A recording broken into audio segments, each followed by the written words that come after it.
Welcome, it's Mud Dog with the Texas Space Navy bringing you another Star Citizen video. And today's video is going to kind of go on the footsteps of yesterday's video, since yesterday's video was relatively popular. So I wanted to talk about stuff that's further down the roadmap. Yesterday we touched on 3.13 and beyond, which is really 3.13 and 3.14. I didn't want to get too out in the weeds with that particular video. This time, we're going to go out in the weeds. We're going to talk about Q3, Q4, which is going to be 3.15 and 3.16. I hope you guys don't mind. Come along for the ride.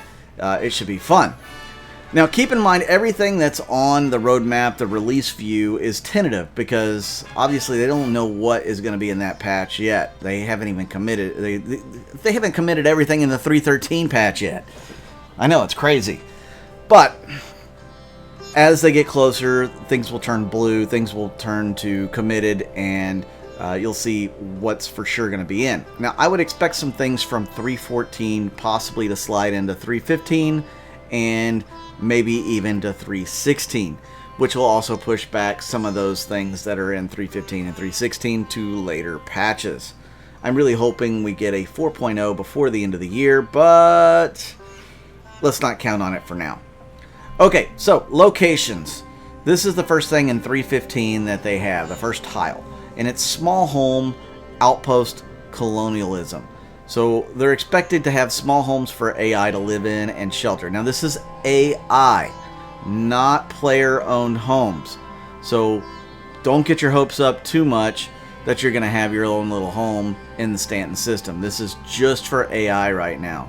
So they'll consist of a central hub and a few optional internal and external modules. So it'll provide the basic necessities to support a small group of people for an indefinite amount of time. So again, it's for AI. You should get some missions at some of these places, and it might be a great place to shelter from, you know, the environmental dangers.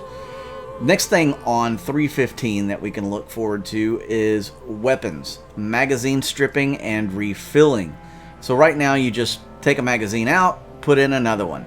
But this is going to allow players to strip found weapons of ammunition. So all those bad guys that you shoot at Korea on the 890 jump, you'll be able to take one of their magazines and strip the ammunition out and put it in your own. You'll be able to remove each bullet and refill your own magazine manually or via a bullet reloader. So it's only going to be compatible, obviously, with ballistic ammunition. They'll have batteries and stuff probably for the energy weapons. But this is a phenomenal next step. I mean, Tarkov has a system kind of like this. I don't think it's quite as, you know, hotkeyed as this will be, because this will be done outside the menu, whereas I think at Tarkov you actually have to do it from within the inventory menu. So yeah, that's something to look forward to. Actor feature, EVA Tier 2. So we're already to Tier 2 on EVA. That's good news.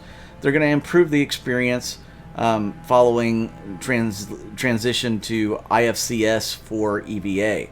So it's going to introduce like a limited EVA fuel and encourage the use of 0G push and pull, and also the multi-tools tractor beam. So if you haven't played around with the tractor beam multi-tool thing on the multi-tool that you can have as a utility, you know, where you can have mining, cutting lasers.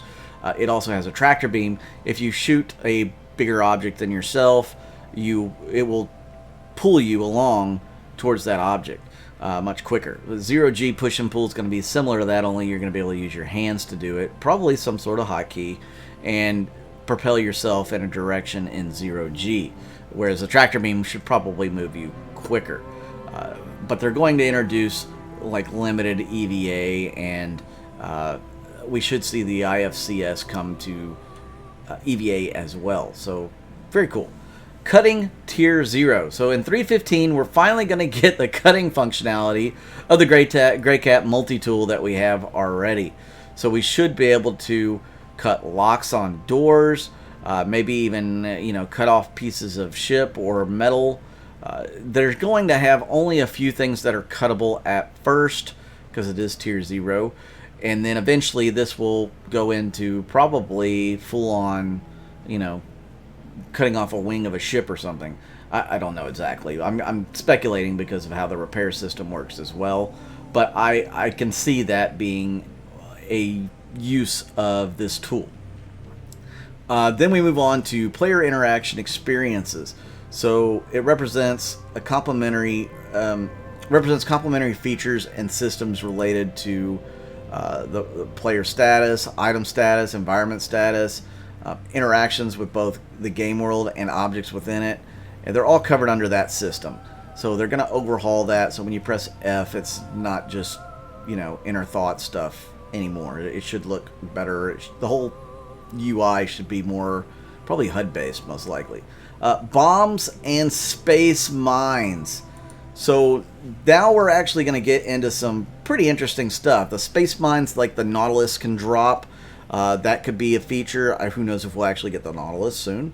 After that, I don't know. Also, big bombs like the A2 drops, the size 10s that should leave craters on planets. Will we get that actual functionality? I don't know if they'll have it in by then. I know that they were playing around with it. Maybe they'll get it in. I would like to see that because, a big bomb should leave a big crater. What do you guys think? I'm definitely excited about bombs and space mines. Salvage Tier 0. So this is the first part of salvage, something to look forward to there. I know I'm looking forward to it. It'd be nice to have, the smaller salvage ships, but I guess this is going to be geared a little bit towards the Big Daddy, the Reclaimer, because that's the only one they have in the game. Maybe they'll do it with just hand tools first. I kind of hope they have both hand tools and ship salvage mechanics in the game to start, but I could understand a slow iteration into the ships. 0G push and pull comes in this patch as well, which it's kind of been on the radar for a couple of years now. Finally, they're going to get it in. Then we move on to the Aegis Redeemer. So the Redeemer is a ship that has had some mixed reviews. This is the one that won the Next Great Starship competition that CIG put on early in the backing. They had a bunch of different people. This is just like, folks like me and you that are fans of the game that got together and created all these different ships. And this is the one that won. Problem is, it didn't really fit Aegis styling. And the gunship troop transport, it didn't really fulfill that role real well. There was a lot of bugs with the way the turrets lined up with their doors. So they're redoing this to be a better, to fit better in the Aegis style guide and to just be better than what it was. Nothing wrong, I should say nothing against the team that made it, because a couple of those guys work for CIG now. But I'm glad that they're making it more congruent and usable. And I can't wait to see how this thing performs. I really hope that I don't have to have a massive crew for this little gunship. Enough said. The Crusader A2 Hercules Starlifter. I think we're going to get this thing earlier. I've been saying 313. Maybe it's going to be 314, or maybe they will hold it out for the bombs. I don't know. I would like to still be able to fly it even if I can't use the bombs. I think it would be cool to have all the guns and stuff on it.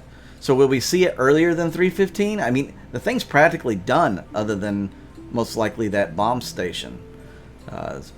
I guess we'll have to wait and see. Time will tell. Then we have the Crusader Ares Starfighter Ion and Crusader Ares Starfighter Inferno. Both ships I can't wait to get my hands on. These are the proverbial, one-trick pony. They both have one size 7 gun. One of them is a laser cannon, and the other is a ballistic Gatling gun. Which one do you favor? I know a lot of people like the ballistic Gatlings, and I gotta be honest, especially at tier 1 weapons, I think they're really awesome. I don't know how much it scales as you go up, but I have a feeling the tier 7 is going to be really nasty as well. I'd love to see what their fire rate is on these guns and see how long it takes to destroy some other fighters, not to mention the big cap ships which they're designed to take on. They also have the Bearing S7 laser cannon and the ballistic Gatling in this patch, which we know are going on those ships. the Gray Cat multi-tool salvage attachment, which we kind of already talked about. You know, is this going to be the actual first step into salvage, or are they going to put it on ships as well? And then under core tech, they're going to do ship interior and exterior culling. This will help tremendously in a lot of the issues as far as resources being used on the server. It's just another one of those ways to optimize, you know, servers so they're not having to load so much into them. Hopefully we'll have server meshing by this point, and you know, that'll further make servers more stable, more usable, and just make the gameplay experience much more fun. I mean, I don't need to have your ship's interior streamed to me if I'm never going to see your ship interior. So it makes sense. Let's move on to 3.16, where we will actually see Orison's version 2. So they're going to add more shops and services to the Orison landing zone. Yeah, I don't know. I mean, I'm sure they're far along on this already. Maybe they'll bump it up. Who knows? I mean, obviously at 3.16, it's still a ways off. They could escalate this one and get it into 3.15. We just don't know. They may be slow boating it to make it perfect, which is fine too. Next thing is in gameplay. It's weapons misfire and wear. So your guns will misfire, or they'll wear out and start malfunctioning. These are going to be very real-world type things that still happen in the 30th century. You're still going to see, you know, weapons malfunction and weapons misfire because of a bad load, or you know, something gets stuck in the chamber or whatever. Question is, how do we clear those? Hopefully they have a way or an idea on how that's going to happen. Player slide. Okay, I don't have to have this. Yes, it helps a little bit with immersion. I really hope I'm not using this all the time to get the drop on people. Yeah, I'm kind of torn on this particular mechanic. Is it... I could see why they would want it in, but at the same time, I'm like, Let's go on. Prone. Prone is going to be redone, and you're going to actually see some different crawling movements and modalities, I guess you could say. So they're going to work on the prone aspect of the game. So, you know, you're laying down sniping, you're crawling into another position, etc. Then the actor feature, Ladders Tier 1. We know they've been working on this as well, so they're going to give you more control while you're on ladders. Like, you know, maybe the ability to fire on people or to jump off of it mid-climb, or to climb faster. There's going to be all sorts of things that could go into Tier 1 for ladders. Then we have the Actor Tech physicalized weapon handling. So they're going to introduce character animations while interacting with and customizing all your first-person shooter weapons. So they will all aim and look different. They'll handle different. They'll all be a little bit more pronounced in, you know, the way that they act. So that could be a good thing, mostly. Lockers and inventory. So they're going to introduce a consistent way to store clothes, armor, and items in the physicalized state. So you got all these ships, and you only have your personal inventory. Well, your personal inventory can only carry so much stuff. Your ships are going to have to carry the rest of it, or your hab or home or wherever you're at, your hangar. So we need to be able to store things in lockers and then persist in those lockers. And that's what they're moving towards here. Fire extinguisher tech. So they're going to create fire extinguishers because fire is going to be a real thing. They've been working on fire for a long time, and now they need to work on something that can put them out. So we have to have fire extinguishers. But we don't have fire yet. Why are we getting fire extinguishers before fire? It's like the cart before the horse. But I guess that works in game development. Ship shield emitters. So converting ship shield emitters into physical objects. So you'll be able to shoot through shields eventually, like wear them down and destroy individual emitters, making the shield weak on that side. That is something that could be quite interesting for ship-to-ship combat. As long as they start physicalizing all the other stuff to where, you know, you're disabling ships, you're not just blowing them up. I think that'll be an important aspect to have in the game. Again, that's something to expect in 3.16. Under weapons and items, we've got the fire extinguisher there as well. That's pretty funny because they did have a fire extinguisher kill in Theaters of War last year. Dynamic door alignment vehicles. So they're going to make the ship doors and elevators line up with the ground, the terrain that you're on. That's been much needed for a much long time.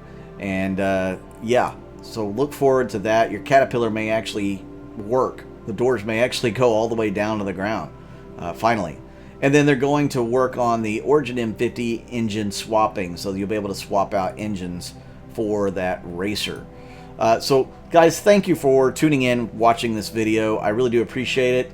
If you like the video, make sure you hit the like button, hit the subscribe button. What are you looking forward to most out of 3.15 and 3.16? Let me know in the comments down below. If you're interested in contributing to the channel, I really would appreciate it, and I could really use the help.